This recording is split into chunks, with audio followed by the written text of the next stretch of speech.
ఉన్న దాంతో తృప్తిగా ఉందాము అన్న ఆలోచన లేదు. అర్థం కదా?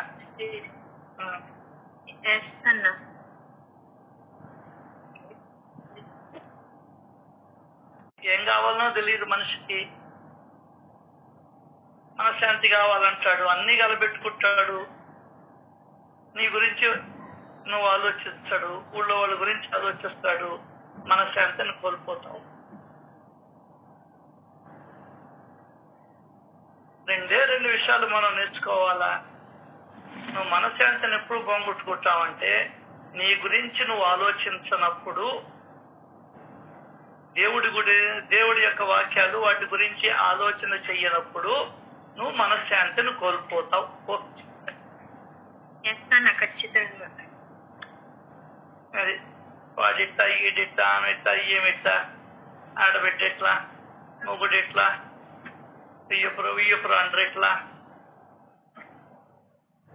అది నువ్వు నీ భార్య నీ పిల్లలు అంతవరకు చూసుకో, హాయిగా ఉండు. ఏదో సంపాదించుకుంటున్నావు, తింటున్నావు, సంతోషంగా ఉండు. అది లేదు, అన్నీ దిగుళ్ళే.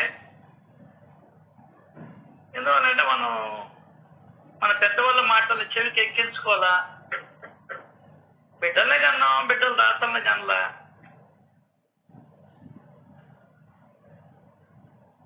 ఈ సంగతి అర్థం కాదు నీకు చెప్పినా అర్థం కానప్పుడు ఇంకెందుకు చెప్పుకోవడం.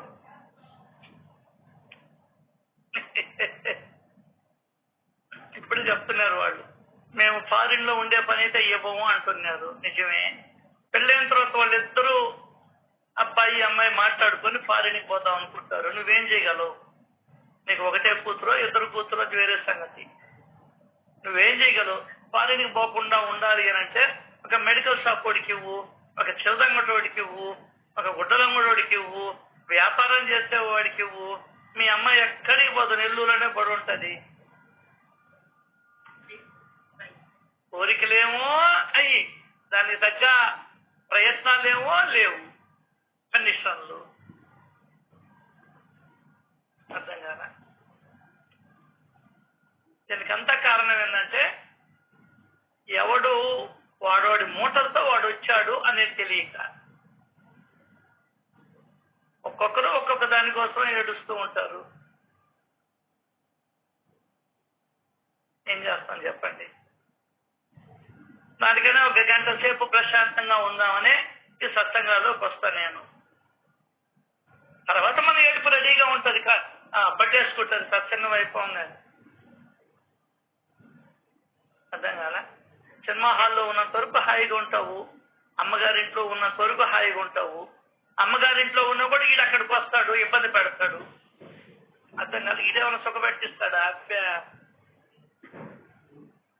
ఈ పిల్ల చెప్పదు, నేను మా అమ్మగారింటికి వచ్చింది హాయిగా ఉండేదానికి, నువ్వు నీ అమ్మగారింట్లో ఉండు, నేను మా అమ్మగారింట్లో ఉంటాను అని ఈ పిల్ల చెప్పదు. ఇంకొకటి, అల్లుడు రాకపోతే అత్తకి బెంగ, ఏమైందో ఏమో. ఓ అమ్మ, ఎన్ని సంసారాలు చూస్తుంటే సముద్రం నాటింకేముంది చెప్పు. ఏమో మల్లుడు రాలేదా? ఏమ్మా మరి హాయిగా ఉంది నీ కూతురుని ఇంట్లో వచ్చి అల్లుడు రాలేదా అంటే, అల్లుడితో నీకేం పని అసలా? మీ ఆయన ఉంటాడు కదా నీకు. అన్నీ గెలుక్కోవడం, నెత్తినేసుకోవడం. ఏదే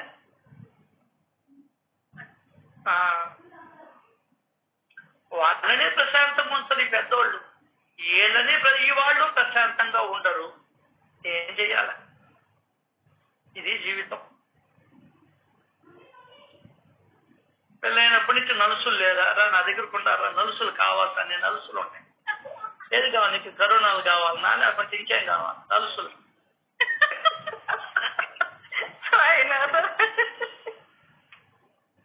ఆ తర్వాత వాళ్ళు కంట్లో నలుసు వస్తారు. అదేదో సుఖంగా ఉండరు, ఉండేరాదా? అదేముంటుంది, బాగుపోతుందా? ఒక్క పెళ్ళైన వాళ్ళని ఒక్క నడుగు ఎవడైనా బాగున్నాడేమో, ఒక్క నడుగు విచారణ చెయ్యి. సార్ రమేష్ గారు ఒక జోక్ చెప్తారండి, అది ఇక్కడ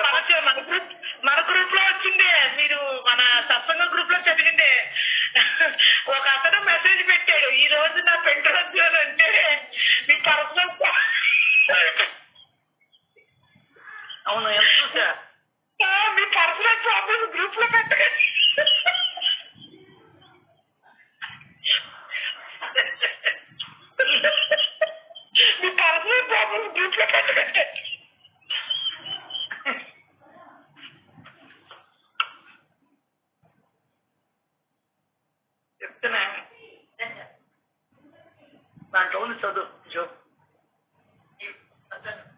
నువ్వు ఫేస్బుక్ చూడడం సరిపోయా, నీకు నాటికలు చూడడం సరిపోయా. అది కాకపోతే యూట్యూబ్ చూస్తా, అది చాలదా? యూ అంటే నిన్ను, ట్యూబ్ అంటే ఏమని అర్థం? ట్యూబ్ అంటే ఏంటి? గొట్టం. నిన్ను గొట్టంలోకి లాక్కొని వెళ్ళిపోయేది యూట్యూబ్ అని అర్థం.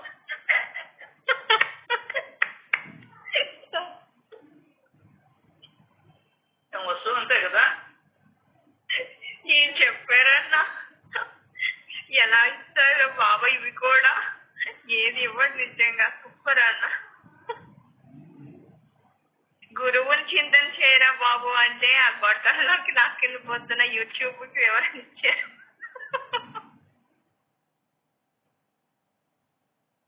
స్పాంటేనియస్ గా ఇస్తాడమ్మా ఈ ఐడియా నాక. ఎస్ అన్నా. ఎత్తుక్కోబడలే, డబ్బులు తప్ప కొరవన్నీ ఇస్తాడు.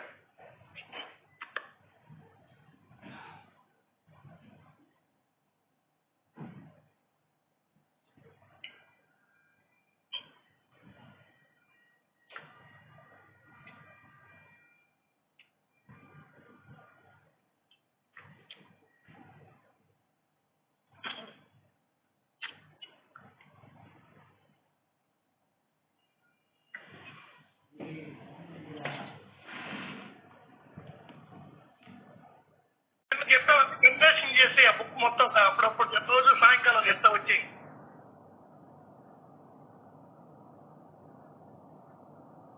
ఆనంద సమర్థ సద్గురు సాయినాథ్ మహారాజ్ కి జై.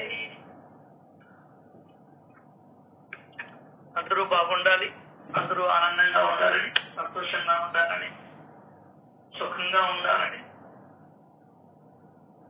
ఆరోగ్యంగా ఉండాలని ఆ దేవాది దేవుణ్ణి మనస్ఫూర్తిగా కోరుకుంటూ మనం ఈరోజు సత్యం వల్ల వెళ్తాం.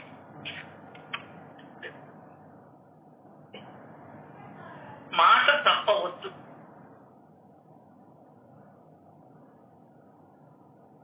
తాము కూడా అన్నదాన కార్యక్రమంలో పాల్గొనాలనే కుతూహలం కలగవచ్చు. ఒక్కొక్కసారి అన్నదానానికి కొంత ధనం సహాయం చేస్తానని అనవచ్చు, కానీ ఇచ్చిన మాటను నిలబెట్టుకో.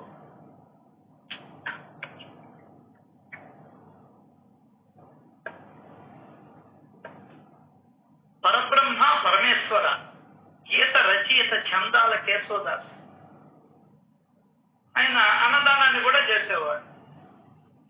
అనేక సంస్థానాలు ఆయనని సత్కరించాయి. ఆయా కంకణాలను అన్నదానం కోసం సంతోషంగా ఇచ్చేవాడు.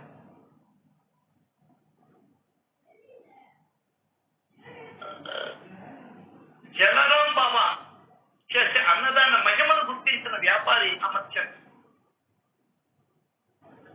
ఒకసారి అమర్చంద్ సరుకులు అరేబియా నుండి ఇండియాకు వస్తుంటే ఓడలో తుఫాను ప్రారంభమైంది. అమర్చంద్ నేను ప్రయాణికులు సరుకు క్షేమంగా చేరుకుంటే ఓడలో ఉన్న బియ్యం బస్తాలు మీకు పంపిస్తాను అని మొక్కుకున్నాడు. గండం గడిచి అన్నదానానికి దేవుడికి అక్కడ జలారం బాబా నేతను అన్నదానం చేస్తూ ఉన్నాడు. సరే వచ్చేసాడు క్షేమంగా. మరి అమర్చంద్ చేశాడంటే ఓడలో ఉన్నటువంటి సన్న బియ్యం బదులుగా ముతక బియ్యం బస్తాలు పంపాడు జలరాం బాబా.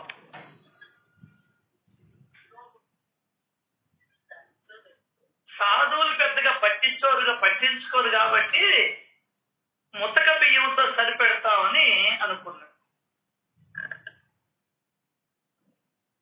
బండ్లు వచ్చాయి, ముతక బియ్యంతో ఇంటి వద్ద నిలిచాయి.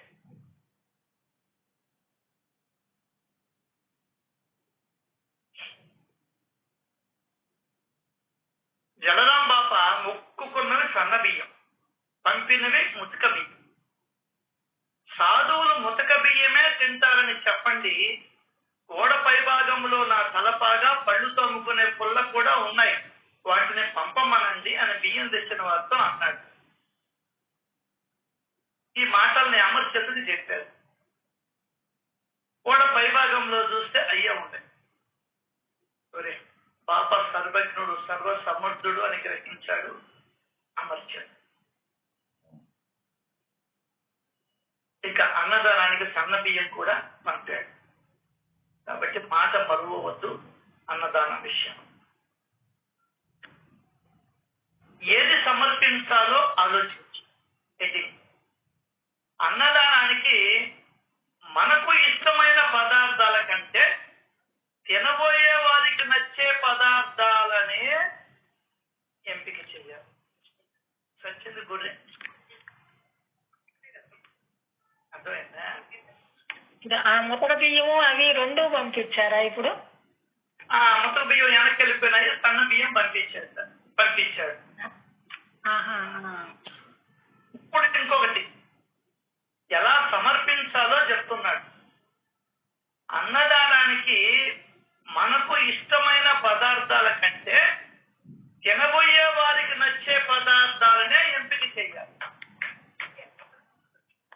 కష్టం, కానీ ఇన్ జనరల్ నువ్వు మంచి ఆహారాన్ని అందిస్తావు. అంతేకాదు అది దైవానికైనా దైవ రూపులైన అతిథులకైనా వర్తిస్తుంది. ఒక మాట చెప్పాలంటే అందరూ ఇష్టపడే పదార్థాలనే సమర్పణ చేయాలి. లోకంలో అందరూ ఇష్టపడే పదార్థాలనే సమర్పణ చేయాలి. నాగుల వెల్లటూరు వాస్తవుడైన శ్రీరాములు నాయుడు ఉండేవాడు. గొలగముడి వెంకయ్య స్వామి గారి భక్తుడాయి. ఒకసారి నిమ్మ పండును సమర్పించాడు స్వామి వారికి. ఏదే నిమ్మ పండు. కానీ దానిని తాను తినలేదు. ఈయన కూడా తినలా. సమర్పించి రాత్రికి తనకు ఇంటి వద్ద నుండి పేలపిండి వచ్చింది. అందులో కొంచెం ఆ రాత్రి శ్రీ స్వామివారి పటానికి నివేదించాడు. అనంతరం దానిని నోట్లో వేసుకోగానే పుల్లగా ఉంది. ఇదేమిటి ఇలా ఉన్నది అని దాచుకున్న పేలపిండిని చూచాడు. కొంచెం అది మామూలుగా కమ్మగా ఉంది. ఎందుకు ఇలా ఉన్నదో ఆయనకు అర్థం కాదు. ఆ రాత్రి వెంకటేశ్వర స్వప్నంలో కాబట్టి నాకైతే పుల్లని నిమ్మకాయ నైవేద్యం పెట్టావే, నీవు తినగలవా అని ప్రశ్నించాడు. పేలపిండి పుల్లగా ఉంటేనే తినలేకపోయాడు తాను. ఇక స్వామికి తను నైవేద్యం పెట్టిన పుల్లని నిమ్మ పండును ఎలా స్వీకరిస్తాడు?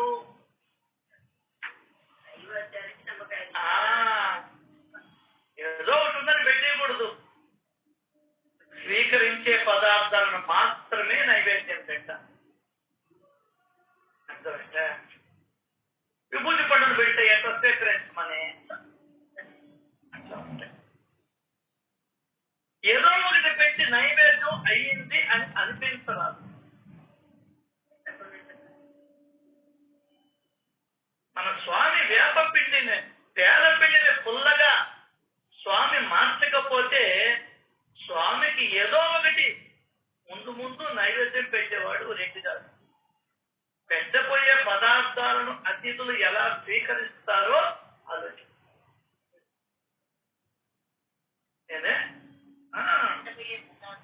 ఎలా స్వీకరిస్తారో కూడా మనం గమనించి మనం అన్నదానం చేయాలి. ఏదో ఒకట్లే తినేసిపోతారులే, మన ఊరికినే కదా ఇచ్చేది అనే ఆలోచన రాకూడదు. మనిషి శుద్ధంగా ఉండాలి.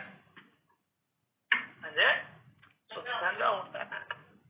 అదే చెప్తాడు, ప్లేట్ ఇవ్వాలి, నీళ్ళు ఇవ్వాలి.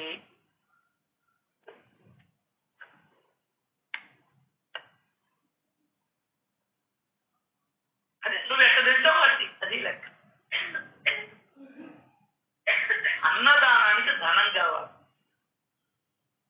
ఈ ధనముతో సరుకులు కొనవచ్చు. ఆహారానికి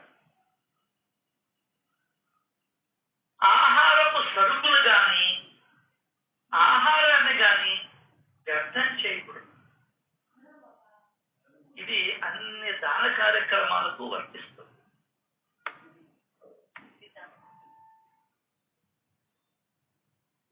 సంపూర్ణమ్మ గారు ఏది వృధా కాకూడదు.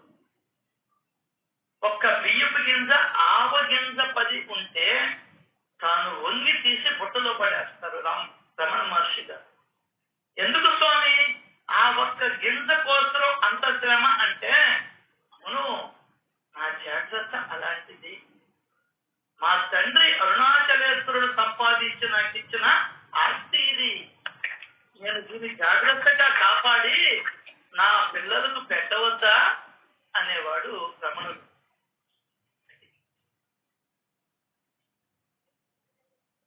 పదార్థపు విలువను గ్రహించని వాడు జాగ్రత్త పరుడు కాలే.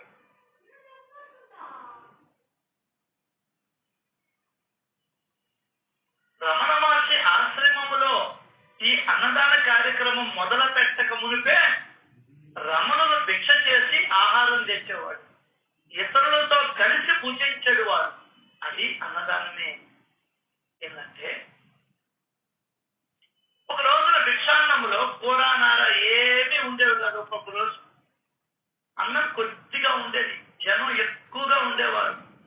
ఆ అన్నాన్ని బాగా పిసికి వేడి నీళ్లు పోసి జావలాగా చేసి అందరికీ ఒక్కొక్క గ్లాసుడు ఇచ్చి, ఈయన ఒక్క గ్లాసుడు తాగబోతే ఉప్పు అయినా ఉంటే బాగుండేది అనిపించేది అందరికీ. కొనుక్కుందామంటే ఉప్పుని కాసేది. ఎవరినైనా ఉప్పు కావాలని అడగాలి. అడగడం అంటూ ప్రారంభిస్తే ఉప్పు అడిగిన నోట పప్పు అడగాలి. పప్పు అడిగితే పాయసం కావాలనిపిస్తుంది. కాబట్టి ఆ తలంపే కూడదని అట్లాగే తాగేవాళ్ళం అన్నారు రమణ మహర్షి.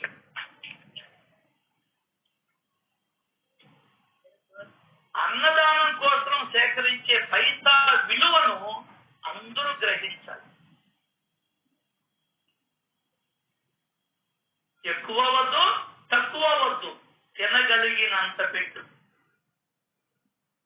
నీమ్ కరోలి బాబా అన్నదానం చేసేవాడు. ప్రసాద వితరణ కూడా జరిగేది.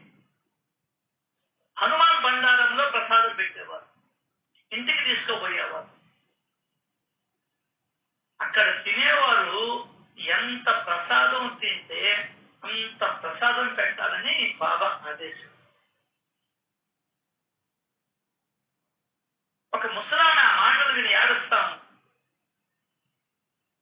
ఎందుకంటే నేను తినగలిగినంత ఎవరూ ఇక్కడ పెట్టలేదంటు.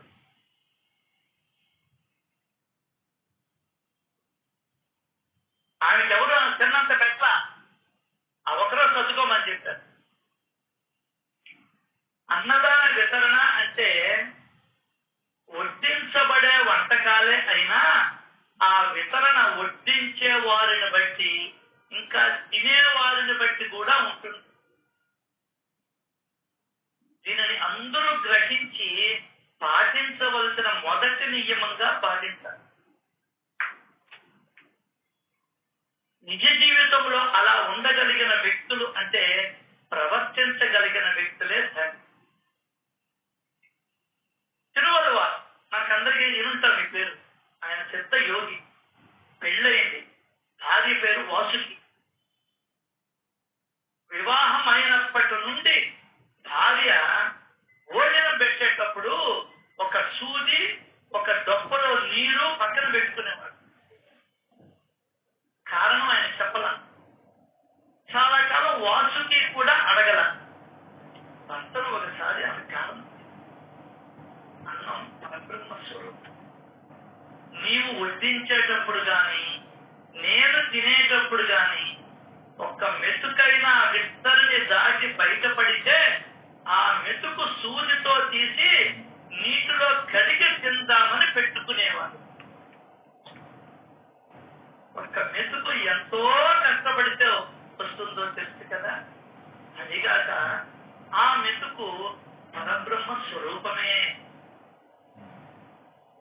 నేల మీద వేయడం పరబ్రహ్మను అవమానించడమే. నీవు వడ్డించేటప్పుడు ఒక్క మెతుకు కింద పడలేదు, అది నీ శ్రద్ధ. అలా నీవు అన్నపూర్ణను అదే పరబ్రహ్మను గౌరవించావు అని తిరువల్లవారు వాసుకి చెప్పాడు.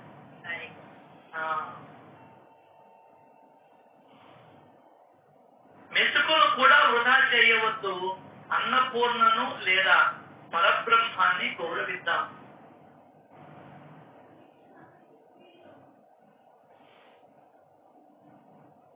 నిరాహారిగా ఎవరిని ఉంచరాదు, పంపరాదు. సాయి బోధ కూడా ఇదే. సాయిబాబానే కాదు, ఈ నియమాన్ని యమధర్మరాజు కూడా పాటించాడు. బాబా కూడా అన్న భోజనానికి వెళ్ళు, అక్క భోజనానికి వెళ్ళు, తమ్ముడు భోజనానికి వెళ్ళు అని మరీ సాగనంపేవాడు. ఈ నచికేతుడు అనే ఒక బాలకుడు యమలోకం వెళ్ళడం జరిగింది. ఆ సమయంలో యముడు ఇంట్లో లేడు. 3 రోజుల తర్వాత వచ్చాడు యముడు. అతనికి ఈ నచికేతుడు గురించి, నిరాహారాన్ని గురించి తెలుపుతూ, ఎవరి ఇంట్లో ఒక పవిత్రుడు నిరాహారిగా ఉండడం తటస్థిస్తుందో ఆ గృహస్థులు ఆశలు ఆకాంక్షలు నశిస్తాయి. తాను చేసిన పుణ్య ఫలం, యాగాలు, ఆరాధన వంటి వాటి ఫలము, సత్కర్మ ఫలము గృహస్థుడు కోల్పోతాడు. అతడి పుత్రులు పశు సంపద నశిస్తుంది. నచికేతుల్ని శాంతింపచేయి అన్నాడు. పస్తులు ఉంచితే ఇంట్లో యముడు కూడా అలాగే చేశాడు. ఉపచర్యలు చేయడం అంటే ఉపచర్యలు చేయడం కర్తవ్య నిర్వహణయే కాదు, సకల సంపదలను చేకూర్చే అవకాశం కూడా. వచ్చిన అతిథికి కూర్చోమని చెప్పడం, మంచినీళ్ళు ఇవ్వడం, గిన్నెలు శుభ్రంగా ఇస్త్రాకు వేయడం, పెట్టడం, మళ్ళీ అది శుభ్రంగా తీసేయడం. ఇప్పుడు ఫ్యాన్లు ఉన్నాయి కాబట్టి ఫ్యాన్ వేయడం, ఉపచర్యలు. మంచిగా వంట చేసి పెట్టడం, వాడు ఉప్పు ఎక్కువ తింటాడా తక్కువ తింటాడని అడిగి పెట్టడం, ఇది ఉపచర్యలు. ఎవరంటే వచ్చిన వాళ్ళు దేవుడు కదా.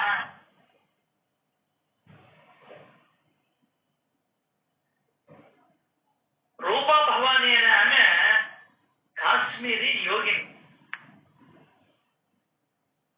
ఆమె కులగురువు నిరాహారిగా వెళ్ళడానికి అంగీకరించాలి. ఆ నవలంటే మధుసూదర్ కుమార్తె. ఆమెకు తండ్రియే గురువు. ఆమె దుర్గా భవాని ఆశీస్సులతో పుట్టింది.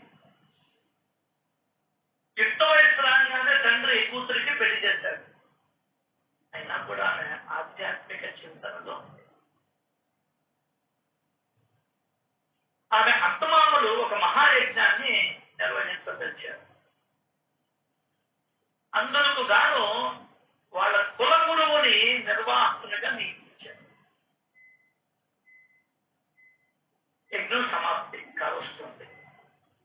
అక్కడికి చేరిన బ్రాహ్మణులు ఆ కుల గురువును 10 విధాల తక్కువ చేసి మాట్లాడతారు. కుల గురువు అవమానాన్ని భరించలేకపోతుంది. దీన్నంతా రూపభవాన్ని గమనిస్తూ ఉంది. అది భోజన సమయం. ఆ కుల గురువు ఎవ్వరికీ చెప్పకుండా వెళ్ళిపోదామని నిర్ణయించుకుంది.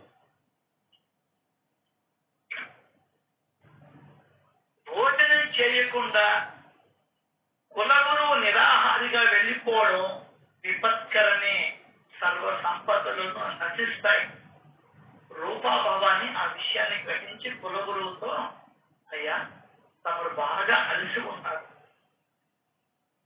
నా మాట మన్నించి వితస్త నదిలో స్నానం చేసిరండి, అనంతరం భోజనం చెయ్యండి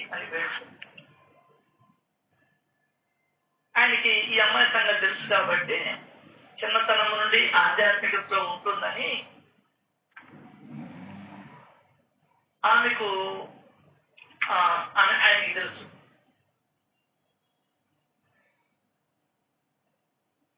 అందుకని కులగురువు పితస్థ నదిలో స్నానం చేసి నూతన ఉత్తేజంతో వచ్చాడు, భోజనం చేశాడు ఎప్పుడుతో. అనంతరం దుర్గా భవాని మీద ఆశువుగా కవిత్వం చెప్పాడు.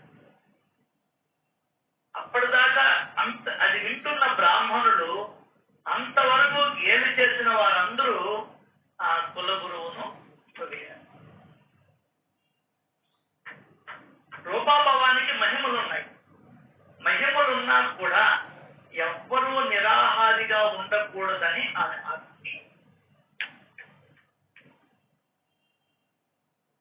అన్నదానాన్ని స్వీకరించిన వారు భోజనము చేసి చేతులు దులుపుకుంటూ పోరు, దీవిస్తారు. అది చాలుని.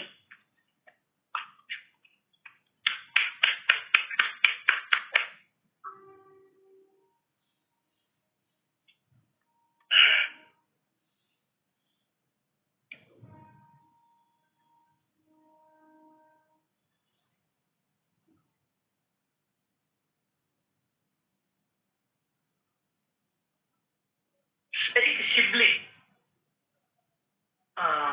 ముస్లిమ్స్ సాంప్రదాయం.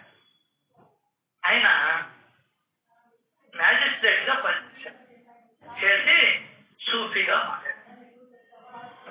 అంత అల్లా దయయే అనేవాడు. ఆయన అల్లానే యాచించేవాడు. అన్న వస్త్రాల కొరకు ప్రయాసపడవద్దు, నీకమైన కావలసి ఉన్నప్పుడు భగవంతుడిని వేడుకో అనేవారు. సాయి దాన్ని ఆచరణలో పెట్టాడు షిబ్లీ. ఆయనకు 39 మంది శిష్యులు ఉన్నారు, సూఫీ శిష్యులు. ఒకనాడు ఆ 40 మందికి ఆహారం చెప్పారు. అల్లా దయ అనుకున్నారు వారు. 2 రోజులైంది, 3 రోజులైంది, అది కూడా అల్లా దయయే. షిబ్లీ అన్నాడు, ఎవ్వరిని అడుక్కోకుండా ధర్మబద్ధంగా ఆహారం లభిస్తే ఎవరైనా తిండి అన్న. వాళ్ళు ఒకడు వెళ్ళారు. యాచన వాడికి తెలియదు సూఫీ. ఒక క్రిస్టియన్ డాక్టర్ ఉంటే అక్కడికి పోయి ఆ రోగుల వద్ద కూర్చున్నాడు ఈశ్వరుడు. రోగులు తగ్గిన తర్వాత డాక్టర్ పిలిచాడు. ఆ సూఫీ చేయి దాచాడు. ఒక సేవకుని పిలిచి కాగితం మీద ఏదో రాసి ఇచ్చాడు డాక్టర్. ఆ సేవకుడు వెళ్ళి రొట్టె కూరది ఇచ్చాడు. ఇదే నీకు చికిత్స అని ఆ డాక్టర్ చెప్పాడు. నా జబ్బును చక్కగా గుర్తించారు. ఆ జబ్బు ఇంకా 39 మందికి ఉన్నది అని చెప్పాడు ఆ సూఫీ.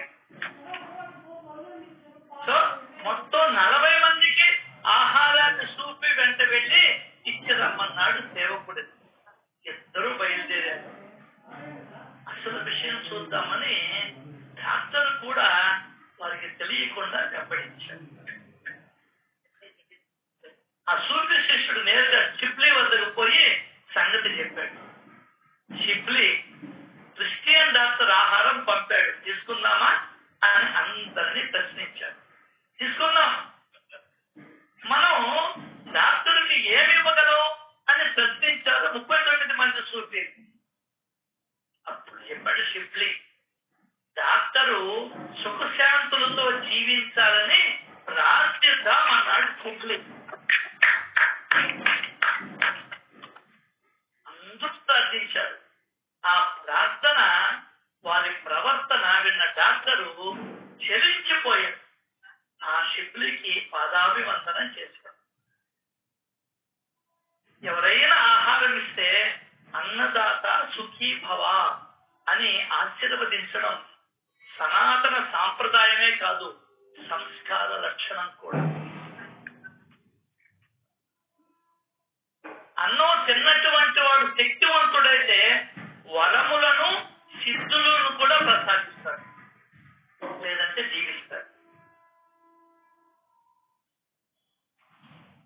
స్వామి రామ, ఆయన పేరు చెప్పలా, చిన్నప్పుడు హిమాలయాల్లో ఒక బోధించడం ప్రారంభించాడు. స్వామి రామకు ప్రతి దినం మధ్యాహ్నం ఒక రొట్టె ఇవ్వబడేది. మరలా మరునాడే భోజనం, అదే రొట్టె. ఒకరోజు స్వామి రామ భోజనానికి కూర్చున్నాడు. రొట్టెను ఇంకా తినబోతుంటాడండి. గురువు వచ్చి ఆ రొట్టెను తినకు, మన ఆశ్రమానికి మహనీయుడు వస్తున్నాడు, ఆయనకి ఇద్దువు గాని. అప్పటికింకా ఈ స్వామి రామ బాలుడు, నేనెవరు, నాకు ఆకలిగా ఉంది అన్నాడు. గారాబంగా, కాదు ఇవ్వు అన్నాడు గురువు. ఇవ్వను అన్నాడు స్వామి రామ. ఇచ్చి తీరవలసిందే, ఇది నా ఆజ్ఞ అన్నాడు గురువు. అంత లోపల అతిథి వచ్చాడు. పండు కాకపోలే స్వామి రామ ఆయనకి ఆసనం వేసి పాదాలను జరిగాడు. భోజనం పెట్టు రామ అన్నాడు గురువు. స్వామి రామ ఇందాక తనకి ఇచ్చాడు రొట్టె, అది పెట్టాడు. ఆ రొట్టె తింటూ ఆ మహనీయుడు అన్నాడు, నేను 4 రోజుల నుండి ఆహారం తినలేదు, నీవు ఆహారం పెట్టావు, సంతోషం నాయన. అయ్యో, 4 రోజుల నుండి ఆహారం లేదా? స్వామి రామ ప్రాణం చివుక్కుమంది. ఎందుకే కాబోలు గురువరిలో ఆహారాన్ని ఇవ్వమని కోరాడు. అతిథి, నీవు నాకు భోజనం పెట్టావు, నీకు ఒక వరం ఇస్తాను. ఆయన గొప్పవాడు కాదు. ఏంటంటే, నీకు ఏదైనా ఆహారం కనిపించినప్పుడే ఆకలి అవుతుంది. ఆహారము లభించినప్పుడు, ఆహారము నీ చేత చూడబడనప్పుడు నీకు ఆకలి కాదు అన్నాడు ప్రేమతో స్వామి రామ.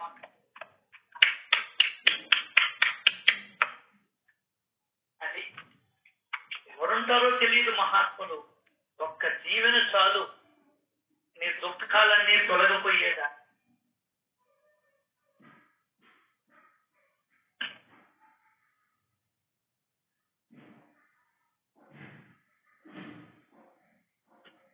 అన్నదాత సుఖీభవ, అంతవరకే శ్రీ సాయి చరిత్ర సరిపెట్టుకోలేదు. సాయి వాక్రూపమైన శ్రీ సాయి సచ్చరిత్ర ఏం చెప్పిందంటే, అన్నాన్ని ఇచ్చే దాతలు, వడ్డించేవారు, సేవించేవారు ధన్యులు అంటుంది. మనము ధన్యులమవుదాం. ఒక గుట్టు మొదలుగా ఉంటుందండి సచ్చరిత్ర.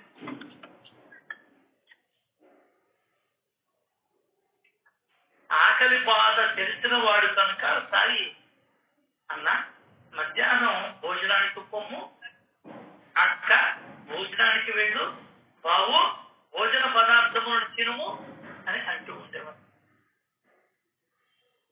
సాయిబాబాకే కాదు, అన్నదాన అపేక్ష కలిగిన వారందరికీ ఆహారాన్ని తినిపించాలని అనిపిస్తుంది తమ దగ్గరికి వచ్చిన వారు. అయితే అన్నదానం చేయడంలో చాలా అడ్డంకులు ఎదురవుతుంటాయి. అందులో మొట్టమొదటి ధనాభావం, అంటే డబ్బు లేకపోవడం, సమయానికి డబ్బు లేకపోవడం అతి ముఖ్యమైన విషయంగా భావించవచ్చు. అది షిరిడి సాయి సంస్థానం, సాయిబాబా సమాజం. ఆ సంస్థానం భోజన సేవను కూడా నిర్వహిస్తూ, అయితే అందరికీ డబ్బు తీసుకుని భోజనం పెట్టు అంటే అన్నదాన కార్యక్రమం, ఉచితంగా అన్నం పెట్టడం అనేది ఆ సంస్థానం కొందరి విషయంలో మాత్రమే చేస్తుంది. ఆ రోజు సంస్థానం వద్ద ఉన్న డబ్బునంతా బ్యాంకులు జమ చేశారు. అవి నియమ నిబంధనలు ఆ సంస్థానానికి. అలా డబ్బుని జమ చేసి వచ్చిన తర్వాత ఆ రిసీవర్కు షేగాం నుండి 600 మంది వస్తున్నట్లు వారికి ఏర్పాట్లు భోజనముతో సహా చేయవలసిందని వార్త. చేతిలోన పైసా లేదు. వారి భోజన ఏర్పాట్లు చేయడానికి 1200 కావాలి. ఆ డబ్బు ఎలా? ఇది సమస్య. ఏమి చేయడానికి పాల్పోవడం. ఈలోగా ఇద్దరు గ్రామీణులు మేము అన్నదానం చేస్తామంటూ వచ్చారు. అయ్యా ఆఫీసు మూసివేశాం, రేపు ఉదయం రండి అని గ్రామీణుడికి రిసీవర్ చెప్పాడు. అయ్యా మాకు వ్యవధి లేదు, డబ్బు ఇప్పుడే తీసుకొని మీరే రేపు జమ చేసుకోండి ఆ గ్రామీణుడు. రిసీవర్ సరే ఆ డబ్బును రిసీవర్కి ఇచ్చారు. పేర్లు అడిగారు వారిని. రిసీవర్ పెద్ద ఆయన షిరిడీకర్ అని రాసుకోండి అన్నారు. మేము ఉండేది కూడా షిరిడీలోనే అన్నారు వారు. ఆ డబ్బును లెక్క పెట్టాడు రిసీవర్. అవి సరిగ్గా 1200. అది చెల్లిపోయింది. సరిగ్గా అన్నదానానికి కావాల్సిందంట 1200. షిరిడీలో షిరిడీకర్ అనేవారే లేదని రిసీవర్కి చెప్పారు ఆ ఊరిని. ఇంతకు అంత ఖచ్చితంగా ఏర్పాటు చేసింది సాయియే అని వారికి ప్రతి సాయి సహాయం చేశాడని ఆ సాయి సంస్థను భావించింది. అంతేకాదు కొంతకాలం తర్వాత షిరిడీ సంస్థాన్ ఆఫీసుకు సాయిబాబా అబ్దుల్ బాబాతో వచ్చి కొంత డబ్బును జమ చేసినట్టుగా డాక్టర్ గవాస్కర్ కు స్వప్నం ఇచ్చాడు బాబా. అది స్వప్నమా సత్యమా అని రిసీవర్ ప్రశ్నిస్తే ఎస్ ఇది 100కి 1000 పాళ్ళు కరెక్టేనండి అని చెప్పాడు.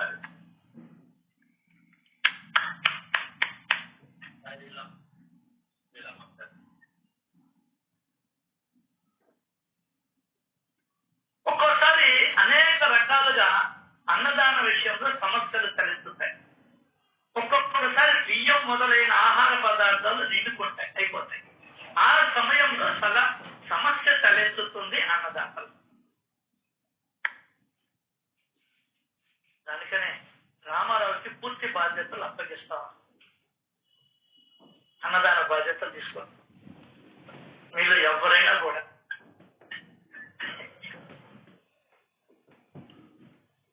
సత్యనపల్లిలో ఫిరోజీ మహర్షి ఉండేవారు. ఒకసారి ఆయన కుటుంబముతోనూ శిష్యులతోనూ శ్రీరామనవమి ఉత్సవాలను చూడడానికి బండ్ల మీద బయలుదేరారు. ఇంకా భద్రాచలానికి ఇంకా 2 మజిలీల దూరంగా ఉన్నారు. ఊరి బయట తోపున దిగారు. సాయంకాలం అందరూ అలసిపోయి ఉంటారు, మంచి ఆకలితో ఉన్నారు.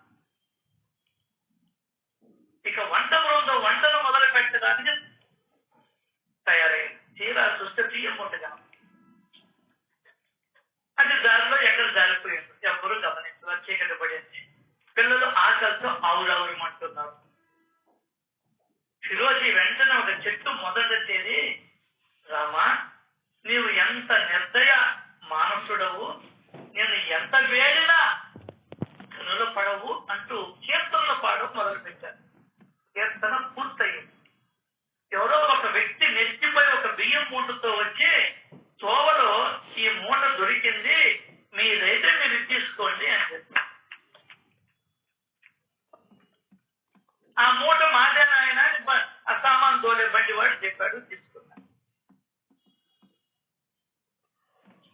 ఫిరోజీ గారు ఆ మూట తెచ్చిన వ్యక్తి కోసం వెతికాడు. ఇంకెక్కడున్నాడు? శ్రీరాముడే స్వయంగా మహారాజ్ భాగ్యనగర నివాసి. ఆయన ఏకాదశి వ్రతం చేసేవాడు.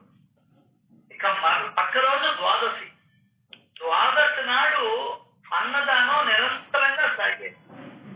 అది చూడడానికి చాలా ముచ్చటగా కూడా ఉండేది. ఈ అన్నదాన సమయంలో ఆయనకి ఎప్పుడు ధనాభావం కలగల.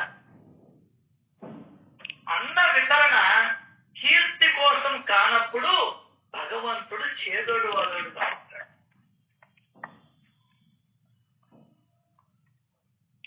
ఒకసారి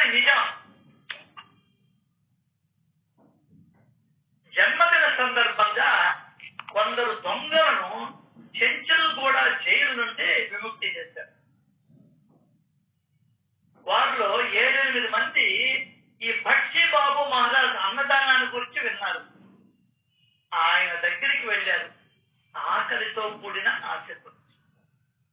అయితే ఆ దినం ద్వాదశి నాకు ఆయన ద్వాదశలాగా అన్నదానం చేసేవాడు. వీళ్ళు మహారాజుని కలిశారు. మహారాజు వెంటనే కోడల్ని పిలిచి వాళ్ళకి వంట చేయమన్నారు. సరిగ్గా ఆ సమయంలో బియ్యం లేవు. ఆ విషయాన్ని చెప్పింది మామగారు. ఈ పట్టు మహారాజు కళ్ళల్లో నీరు నిండి ఈ ఆకలి కడుపులకు అన్నం ఎలా భగవంతుని ప్రార్థించాడు. ఎంతలో వారి ఇంటి ముందు టాంగా ఆగింది. అందులో నుండి 2 బస్తాలను ఆ టాంగా వాడు దించి, మా ధర్మ గురువులు మీకు బియ్యం పంపినారు అని ఇచ్చి వెళ్ళిపోయాడు. ఇందుకు ఆ ధర్మ గురువు ఎవరో పక్షికి తెలియదు. మహారాజుల భక్తుడా భగవంతుడా?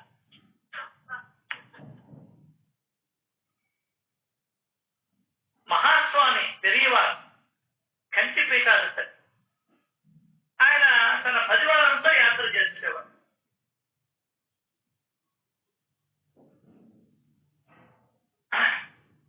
ఆయన అది తొలి దినాలు. మహాస్వామి ఆంధ్రప్రదేశంలో ఒక చిన్న పల్లెటూరు చేశారు. అప్పుడు శ్రీమఠానికి నిధులు ఉండేవి కావు. అయితే ఉండవలసినవి నిధులు కావు, నిధులను మించే విశ్వాసం భగవంతుడి పైన ఉండాలి. ఆ పల్లె ప్రజలు వారికి ఉన్నంతలో పూజా ద్రవ్యాలు, భిక్ష, అన్నదానానికి వస్తువులు మొదలైనవి సంతోషంగా ఇచ్చేవారు. అయితే అవి సరిపోయేది కాదు. ఒక్కరోజు కూడా సరిపో. ఆ మతపు యజమాని పరిస్థితి చూసి పెరియవారితో, స్వామి ఇంకో చోటికి వెళ్దాం అన్నాడు. పెరియవారు ఏమని చెప్పాడు, ఒరే నాన్న, ఈ ఊరు చాలా ప్రశాంతంగా ఉంది, ఈ అందానికి మొగ్గులే మరికొన్ని రోజులు ఇక్కడే ఉందాం, అంతేకాదు ఇక్కడ ధ్యానానికి అనువుగా ఉంది అని చెప్పాడు పెరియవారు. రేపు మహాస్వామి వారి భిక్షకు కూడా ఏమీ లేదు అన్నాడు యజమాని. మహాస్వామి నవ్వుతూ, నేను ఉపవాసం ఉంటాలే, నాకేం అవసరం లేదులే. స్వామి, మీకేమో ఉపవాసం సులభం, నాకు మఠం ఉద్యోగులకు అది అసాధ్యం. కలత వలదు అంబల్ పడి అలప్పల్ అన్నారు స్వామి. ఏందే అంబల్ పడి అలప్పల్ అన్నారు స్వామి. అంటే అంత అమ్మవారు చూసుకుంటుంది అని అర్థం. అంబల్ పడి అలప్పల్ అనేది తమిళ సామెత. పడి అంటే ధాన్యం కొలిచే పరికరం. పడి అంటే మనం ముంత అంటామే, అట్లా సేరు డబ్బాలు అట్లా ఉంటాయి.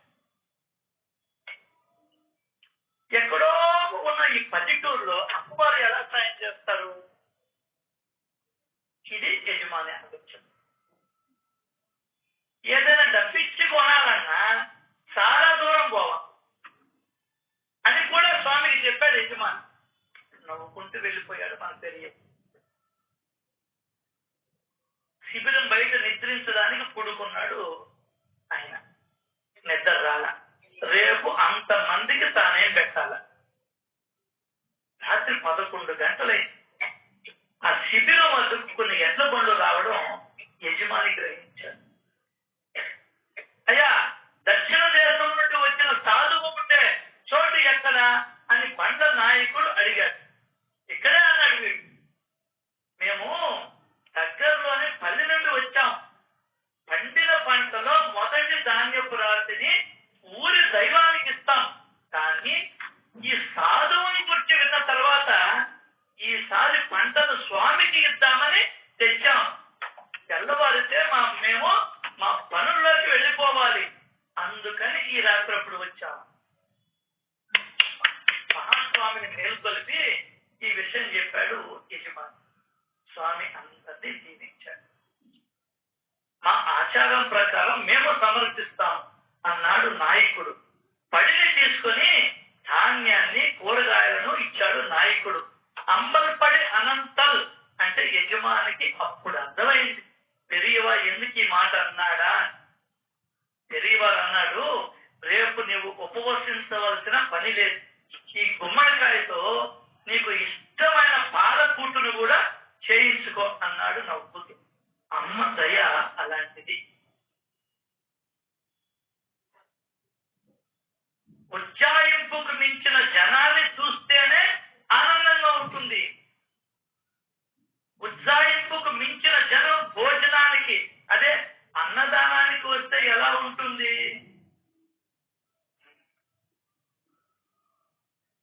తండ్రితో పాటు భద్రాద్రికి వెళ్ళాడు వెంకటరమణ బ్రహ్మచారి. తండ్రి పేరు సుబ్బరామయ్య. రామచంద్రుడి యొక్క వైభవం ఆ తండ్రి కుమారులను ఆ ఊరిలో కట్టిపడింది.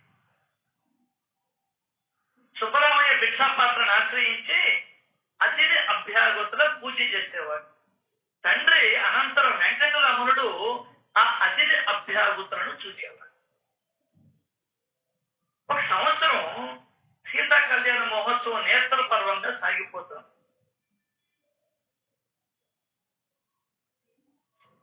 ఈ వెంకటరమణుడు అన్నపూర్ణ సత్రమునికి వచ్చి భోజనము చేసి పోయిన వారెందరో వస్తువులన్నీ అనగా ఆహార పదార్థములు కొద్ది కొద్దిగా మిగిలాయి.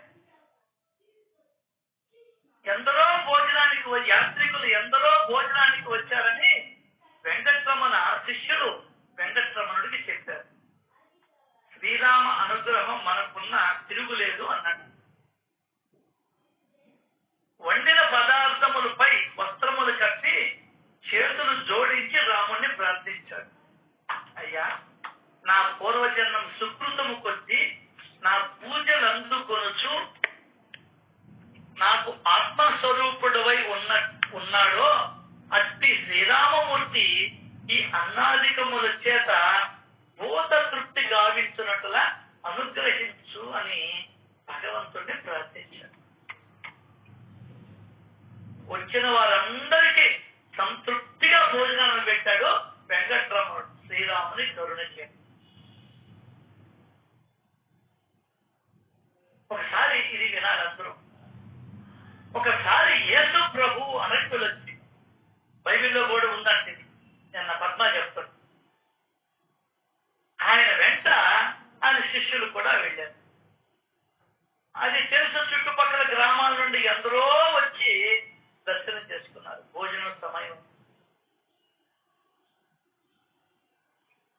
ఆయన దర్శనాలతో వచ్చిన వారిని చుట్టుపక్కల గ్రామాలకు వెళ్ళి భోజనం చేసి రమ్మంటే బాగుంటుందని శిష్యులు పలికారు ప్రభువుతో. యేసు అందులోకి అంగీకరిస్తున్నా అందరికీ భోజనాలు పెట్టమని శిష్యులతో చెప్పాడు. వారి వద్ద కేవలం 5 రొట్టెలు 2 చేపలు మాత్రమే ఉంది. ఈ విషయాన్ని క్రీస్తుతో చెప్పారు శిష్యులు. అప్పుడు క్రీస్తు వాటిని నా వద్దకు తెమ్మని చెప్పాడు. జనులను భోజనానికి కూర్చోమన్నారు. క్రీస్తు ఆ 5 రొట్టెలను 2 చేపలను పట్టుకుని ఆకాశం వైపు కన్నులెత్తి స్తోత్రము చేసి రొట్టెలను చేపలను శిష్యులకు ఇచ్చారు.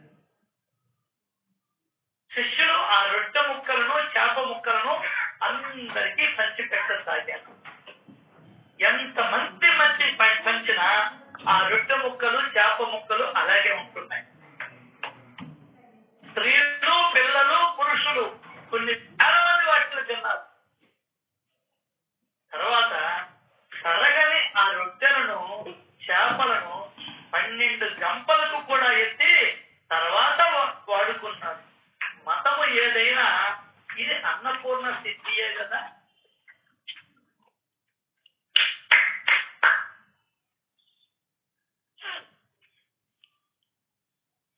నాగండ్ల గ్రామవాసి ప్రతాప కోటయ్య శాస్త్రి, ఈయన ఒక యోగి.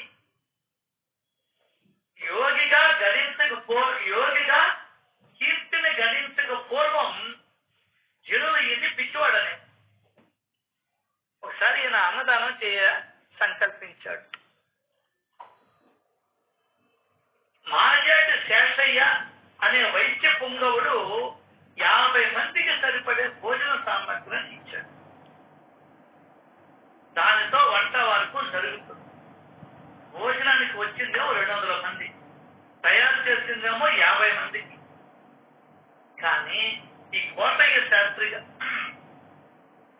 శాస్త్రి గారు నిమ్మకు నీరెత్తినట్టు ఉన్నాడు.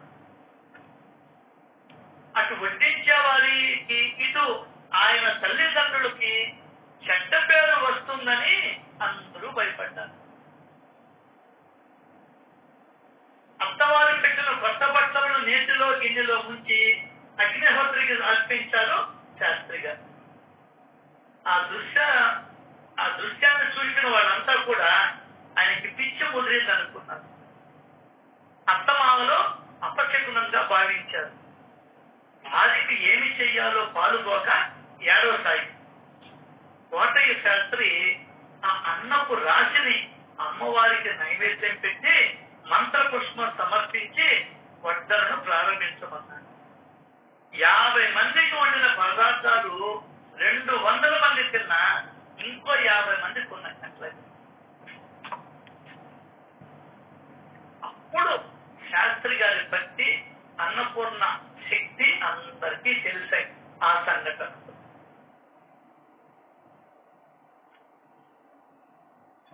ఇటువంటి సంఘటనలు ఈ యొక్క అన్నదాన మహిమ అనే పుస్తకంలో ఉన్నాయి.